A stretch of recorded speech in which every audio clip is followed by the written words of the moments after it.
Israel has a right when it goes into negotiations to defend its interests, just as the Palestinians will defend their interests. Now, we received a letter, by the way, from the previous administration on April 14th, 2004, that was supported by massive bipartisan majorities in this country.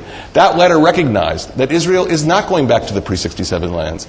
It recognized there have been demographic changes since 1967 in the West Bank, and it would support a negotiation where our large settlement blocks would be retained by Israel. We'd have to find a quid pro quo for the Palestinians. Yeah. That is part of the negotiations. You don't go into a negotiation saying, that's it, I'm giving up everything just so I can get a good editorial in the New York Times. It doesn't work that way. You will undercut your vital interests, whether you're an American or an Israeli, if you negotiate that way. Smart is for the United States to take the position that it will never compromise on Israel's security. Yes, it will offer carrots, even sticks. I have no objection to that, about settlement policies, about discrimination, about any of those issues that don't involve Israeli security. That's smart.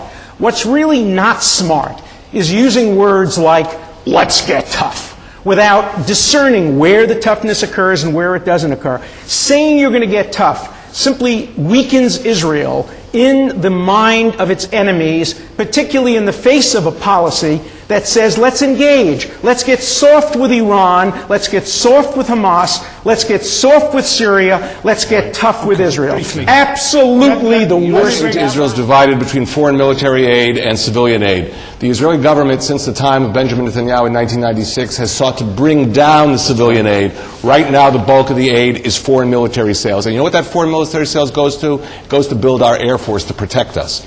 So if anybody wants to cut the Israeli Air Force, please, you'll change the military balance in the Middle East. You leave Israel exposed to a regime in Tehran that calls for wiping us off. We have to work together. When we come to Washington with a joint position, a position based on peace between Israel and the Arab world, we will have peace. We don't have to have somebody dictate those terms to you or to me.